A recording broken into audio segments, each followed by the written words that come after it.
আসসালামু আলাইকুম, আমন্ত্রণ জানাচ্ছি এনটিভির মধ্যাহ্নের খবরে। আমি ফারজানা ইয়াসমিন। দেশের 6 জেলার উপর দিয়ে বয়ে যাচ্ছে মৃদু থেকে মাঝারি তাপপ্রবাহ। কোনো কোনো জেলায় তাপমাত্রা 40 ডিগ্রি ছুঁই ছুঁই, ফলে তীব্র গরমে পুড়ছে রাজধানী সহ সারা দেশের মানুষ। শিগগিরই তাপমাত্রা কমার সুখবর দিতে পারছে না আবহাওয়া অফিস, উল্টো আরও বাড়তে পারে। বিস্তারিত শওকত করিমের ডেস্ক রিপোর্টে। বৈশাখের দহন জ্বালা, খরতাপে পুড়ছে সারা দেশ। সূর্য উকি দিতে না দিতেই শুরু হয় গরমের দাপট। প্রচণ্ড গরমে উষ্ঠগত প্রাণ সাধারণ মানুষের। কোথাও আসি আসি বলেও দেখা নেই কাঙ্ক্ষিত বৃষ্টি, শীতল পরশে। একটু প্রশান্তির আশায় অনেকে ভিড় করছেন পার্কে কিংবা ছায়াশনিবির বৃক্ষতলে। কোথাও গুমোট মেঘাচ্ছন্ন আবহাওয়া, ভ্যাপসা গরমে হাঁসফাঁস অবস্থা।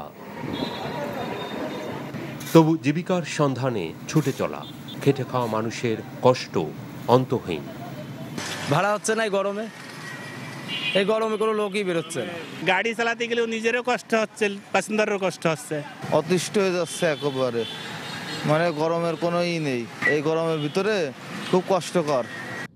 কদিন ধরে রাজশাহী, যশোর ও চুয়াডাঙ্গায় তাপমাত্রা ওঠানামা করছে 37 থেকে 39 ডিগ্রি সেলসিয়াসে।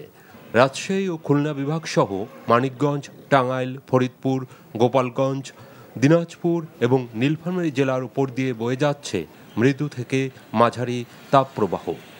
আমি স্কুল যেতে পারছি না, এত গরমে অটোতে আমার গা হাত পা সব ঘেমে যায়। বাবু যখন ইউনিফর্ম পরে স্কুলে যাচ্ছে, বাবু প্রচণ্ড ঘেমে যাচ্ছে এবং আমার বাবুর নিউমোনিয়া, এর জন্য ঠান্ডা লেগে ঘাম বসে বাবুর নিউমোনিয়া প্রবণতাটা অনেকটাই বেড়ে গেছে। 24 জেলায় তাপপ্রবাহ অব্যাহত থাকবে আরও বেশ কয়েকদিন। এরপর বৃষ্টিপাতের মাধ্যমে তাপমাত্রা কমে আসার আভাস দিয়েছে আবহাওয়া অফিস। বাতাসে জলীয় বাষ্পের আধিক্যের কারণে গরমটা বেশি অনুভূত হচ্ছে, ফলে মানুষের কষ্টটা বেড়ে গেছে। এই বছরে বৃষ্টিপাত অন্যান্য বছরের তুলনায় কম হয়, গরমটা বেশি অনুভূত হচ্ছে। এদিকে হাসপাতালগুলোতে বাড়ছে ডায়রিয়া, হিট স্ট্রোক, পানি শূন্যতা ও ঘামজনিত সমস্যায় রোগীর সংখ্যা। তাপমাত্রা 36 থেকে 38 ডিগ্রিকে মৃদু, 38 থেকে 40 ডিগ্রিকে মাঝারি এবং 40 থেকে 42 ডিগ্রি সেলসিয়াসকে বলা হয় তীব্র তাপপ্রবাহ। শওকত করিম, এনটিভি নিউজ ডেস্ক। তীব্র খরতাপে অতিষ্ঠ নগরবাসী। এ বিষয়ে আরও জানতে আমরা সরাসরি যুক্ত হচ্ছি সহকর্মী আপেল শাহরিয়ারের সাথে। তিনি আছেন রাজধানীর আগারগাঁওয়ে। আপেল, আজ গরমের তীব্রতা কেমন? আবহাওয়া অফিস কি বলছে?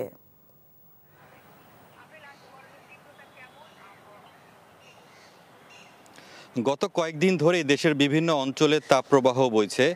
আজও রাজশাহী বিভাগ সহ টাঙ্গাইল, মানিকগঞ্জ, রংপুর, দিনাজপুর, যশোর, চুয়াডাঙ্গায় মৃদু থেকে মাঝারি শৈত্যপ্রবাহ রয়েছে। আবহাওয়া অফিস বলছে এখন যে দেশের যে তাপপ্রবাহ বা তাপমাত্রা যেটি রয়েছে বা যে আবহাওয়ার যে অবস্থা, সেটি আরও কয়েকদিন থাকবে এবং আগামী 24 ঘন্টায় আবহাওয়া অফিস থেকে বলা হয়েছে রংপুর, ময়মনসিংহ এবং চট্টগ্রাম বিভাগে হালকা বৃষ্টিপাত হতে পারে। তবে স্বস্তির যে খবর সেরকম আবহাওয়া অফিস এখনও বলতে পারছেন না এই আবহাওয়ার বিশ্লেষণ করে। তবে যেটি উনি বলেছেন যে আগামী সোমবার থেকে কিছুটা তাপমাত্রা কমে আসবে। তবে এই সময়টিতে যদি সাধারণ মানুষ যারা ঘর থেকে বের হন, হিট স্ট্রোক হওয়ার সম্ভাবনা থাকে। এজন্য যে পরামর্শ দেওয়া হয়েছে যারা ঘর থেকে বের হবেন যাতে হালকা ঢিলেঢালা পোশাক পরেন এবং সাথে সাথে পানি রাখেন এবং ছাতা যদি রাখা যায় তাহলে আরও ভালো হয়। এবং সবচেয়ে যেটা বলা হচ্ছে যে বিশেষ প্রয়োজন ছাড়া যাতে কেউ এই সময়টি ঘর থেকে বের না হন। তারপরও তো জীবিকার তাগিদে অনেককেই ঘর থেকে বের হতে হয়েছে। বেশ কয়েকজনের সঙ্গে কথা বললাম, তারা বলছেন কয়েকদিন ধরে যে অস্বস্তি রয়েছে এই তাপমাত্রার, তারাও চাচ্ছেন যে কিছুটা স্বস্তি, যদি বৃষ্টিপাত হয় তাহলে তো অনেকটাই ভালো হয়, তারা সেটি আশা করছেন। তবে সব মিলে বলে রাখে যে আবহাওয়া অফিস বলছেন যে এখনকার যে তাপমাত্রা সেটি আরও এরকম কয়েকদিন থাকবে এবং সোমবার থেকে তাপমাত্রা কিছুটা কমে আসবে ধীরে ধীরে। আমরা শুনছিলাম রাজধানীর তাপপ্রবাহ জনজীবনে এর প্রভাব নিয়ে আবহাওয়া অফিসের সামনে থেকে জানাচ্ছিলেন আমাদের সহকর্মী। দেশে বিচারহীনতার সংস্কৃতি আছে উল্লেখ করে জামায়াত ইসলামীর আমির ডক্টর শফিকুর রহমান বলেছেন, জামায়াত ইসলামী ক্ষমতায় গেলে তা আর থাকবে না, সবাইকে সাথে নিয়ে দুর্নীতিমুক্ত বাংলাদেশ গড়ে তোলা হবে। সকালে ময়মনসিংহের সার্কিট হাউস মাঠে জেলা ও মহানগর জামায়াত ইসলামীর উদ্যোগে আয়োজিত সম্মেলনে একথা বলেন তিনি। দীর্ঘ 17 বছর পর ময়মনসিংহে অনুষ্ঠিত হচ্ছে জামায়াতে ইসলামীর এই কর্মী সম্মেলন। সম্মেলন উপলক্ষে সকাল থেকে আশেপাশের এলাকা থেকে আসতে শুরু করেন নেতা কর্মীরা। জামায়াতের কর্মী সম্মেলন ঘিরে পর্যাপ্ত নিরাপত্তা ব্যবস্থা নিয়েছে পুলিশ প্রশাসন। আল্লাহর পথে নিজেদের অর্জন। সম্মেলনের পক্ষ থেকে শহীদের রক্তে বিচারের বাণী নিবৃত্তি আর কাঁদবে না। বিচার চেয়ে বিচার প্রার্থীকে কোন প্রার্থী আমরা দেখেছি শেষ পর্যন্ত বিচার না পেয়ে আত্মহত্যা করে। সেই চিত্র আর বাংলাদেশে আমরা দেখব না। আমরা এমন একটি বাংলাদেশ চাই যেখানে দল ধর্মের মধ্যে কোনো অধিকারের ব্যবধান থাকবে না। কবে হবে জাতীয় নির্বাচন, এ নিয়ে সন্দেহ এবং অবিশ্বাস বাড়ার পাশাপাশি অভ্যন্তরীণ ও ভূ রাজনৈতিক কারণেও নির্বাচন পিছিয়ে যেতে পারে বলে শঙ্কা বিশ্লেষকদের অনেকের।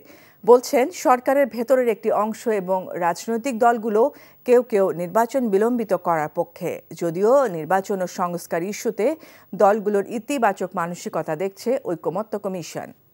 মুকসিমুল হাসানের রিপোর্ট। 24-এর গণ অভ্যুত্থানের মধ্য দিয়ে সৃষ্ট জন আকাঙ্ক্ষার প্রেক্ষিতে রাষ্ট্রের গুরুত্বপূর্ণ সংস্কারে বেশ কয়েকটি কমিশন গঠন করে অন্তর্বর্তী সরকার। 3 মাসের আলোচনা পর্যালোচনা শেষে এবছরের শুরুতে প্রতিবেদন জমা দেয় প্রথম 6টি কমিশন। ওই 6 কমিশনের প্রধানদের নিয়ে গঠিত হয় জাতীয় ঐকমত্য কমিশন। ফেব্রুয়ারির মাঝামাঝিতে কাজ শুরু হয়। এরই মধ্যে বিএনপি সহ বেশ কয়েকটি দলের সাথে আলোচনা হয়েছে। কাজ এগিয়েছে প্রথম পর্বের প্রায় 50%। হয়তো অনেকগুলো ইস্যুতে একমত হতে সময় লাগবে, কিন্তু আলোচনার ব্যাপারে সবাই আগ্রহী, সবার দৃষ্টিভঙ্গি খুবই ইতিবাচক। এ পর্যন্ত প্রায় 15টি দলের সঙ্গে আলোচনা সম্পন্ন হয়েছে এবং আমার জানা মতে মে মাসের দ্বিতীয় সপ্তাহ পর্যন্ত এই প্রথম রাউন্ডের আলোচনা চলবে। এরপরে দ্বিতীয় রাউন্ড, তৃতীয় রাউন্ড হবে। কত রাউন্ড হওয়ার পরে আমরা আমাদের লক্ষ্যে পৌঁছাতে পারবো সেটা এখনই বলা যাবে না। বিএনপির সাথে সবচেয়ে বেশি আলোচনা এগিয়েছে জানিয়ে তিনি বলেন, নেতাদের মাঠের বক্তব্যের সাথে সংস্কার ইস্যুতে বাস্তবতার কোনো মিল নেই। বেশিরভাগ সুপারিশে দলটি একমত। তবে মৌলিক যেসব প্রস্তাবে বিএনপির ভিন্ন মত, সেখানে বিকল্প নিয়েও চলছে আলোচনা। প্রধানমন্ত্রী পদে কেউ 2বারের বেশি থাকতে পারবেন না, এটা হলো কমিশনের সুপারিশ। বিএনপি বলেছে না, সারা জীবনে 2বার, এটা না, পরপর 2বার হতে পারবে, তৃতীয়বার আর পরপর হতে পারবে না, আবার একবার বিরতি দিয়ে আবার হতে পারবে।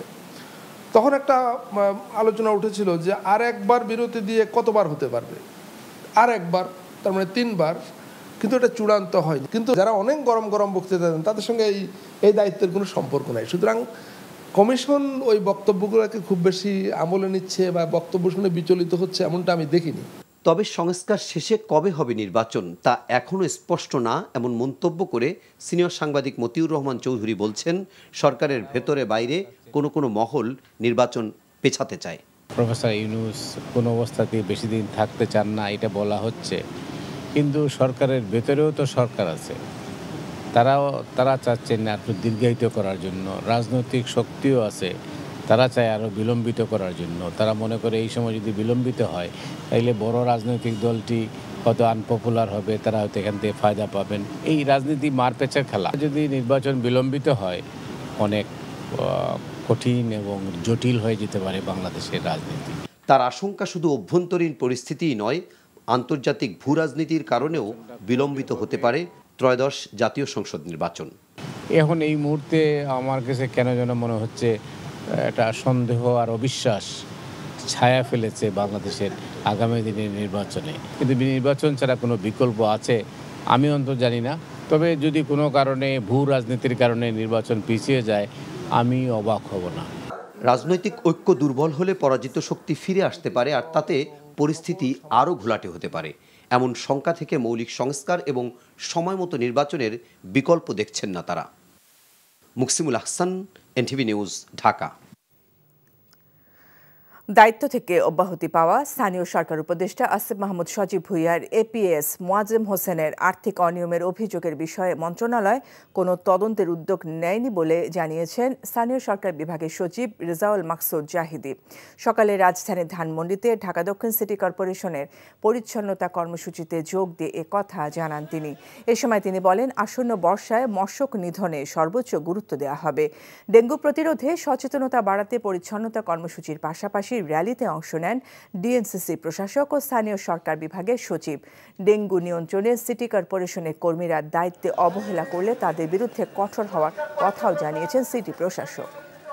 আমাদের যিনি কর্মরত ছিলেন তিনি স্বেচ্ছায় তার পদ থেকে চলে গিয়েছেন এবং সেটা মন্ত্রণালয় থেকে সেই চিঠি ইস্যু করা হয়েছে। সেটা তো আপনারা সকলেই দেখেছেন। অবৈধ সম্পদের অভিযোগ এগুলো আমরা জানি না, এগুলো আমাদের জানার এখতিয়ারের মধ্যে নেই। এরকম কোনো উদ্যোগ আমাদের মন্ত্রণালয়ে নেই, আমাদের মন্ত্রণালয়ে এরকম কোনো অভিযোগও নেই। গেল সপ্তাহের তুলনায় বাজারে বাড়তি দামে বিক্রি হচ্ছে পেঁয়াজ, ডিম ও সয়াবিন তেল, বাড়তি চালের দামও। সবজির দাম নিয়ে ক্রেতাদের মধ্যে গত কয়েক মাস যে স্বস্তি ছিল তা উধাও। রাজধানীর বাজার দর জানতে সরাসরি যুক্ত হচ্ছে স্টাফ করেসপন্ডেন্ট আরাফাত ইসলামের সাথে। তিনি আছেন মোহাম্মদপুর টাউন হল বাজারে। আরাফাত, নিত্যপণ্যের দাম আজ কেমন দেখছেন, কি বলছেন ক্রেতা বিক্রেতারা?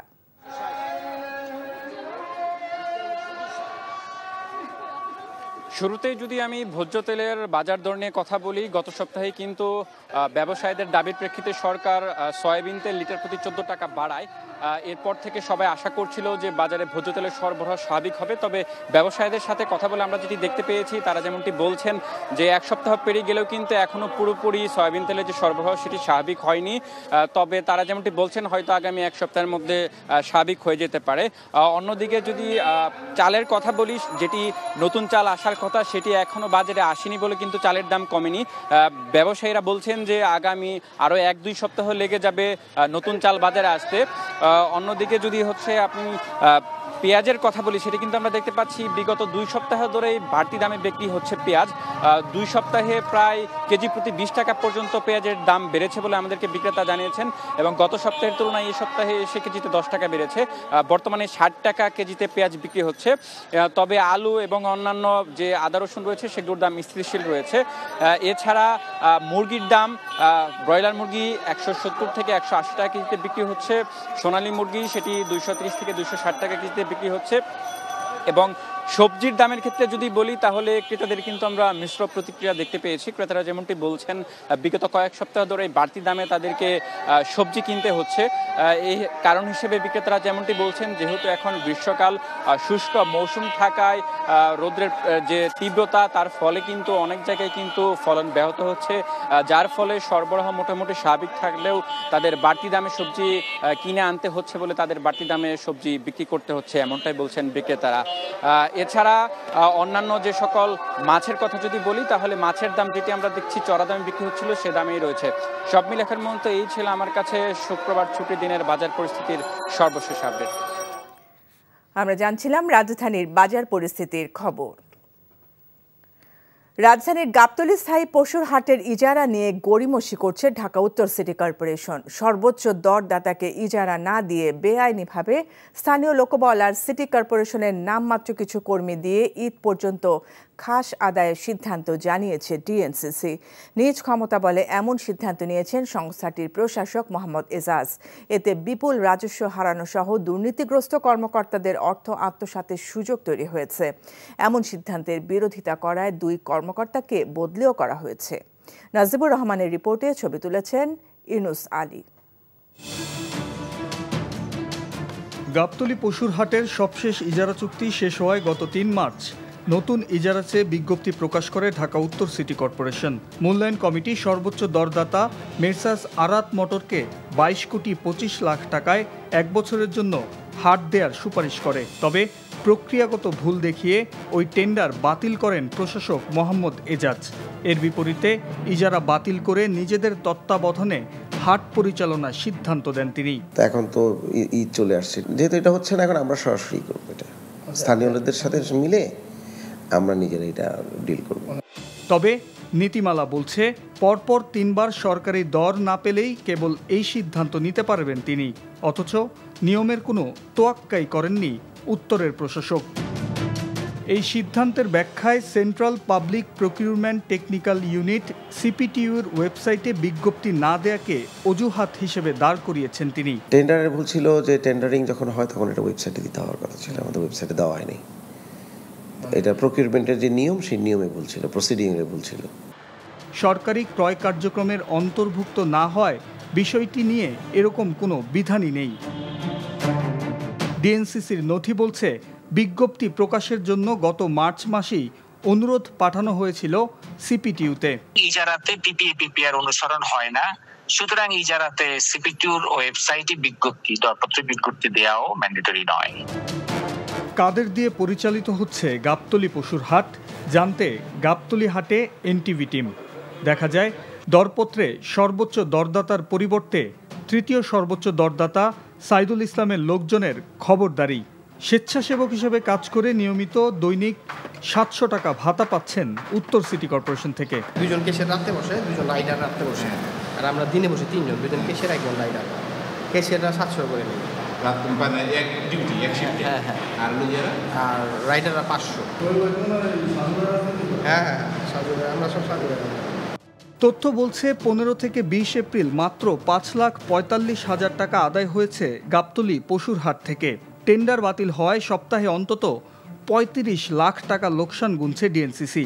সর্বোচ্চ দরদাতা হয়েও ইজারা না পাওয়ায় আইনের আশ্রয় নেওয়ার কথা বলছে আরাত মোটর। আমাদেরকে পয়লা বৈশাখে বুঝিয়ে দেওয়ার কথা, আমাদেরকে বুঝিয়ে দেয় নাই, বরঞ্চ আমাদের কোনো চিঠিও দেয় নাই, বা আমাদের হাট দিবে বা দিবে না এই ধরনের আমরা কোনো সিটি কর্পোরেশন থেকে কোনো আমরা চিঠিপত্র পাইনি। মামলা প্রস্তুতি রাখছি, বার্তা চালু করেনি,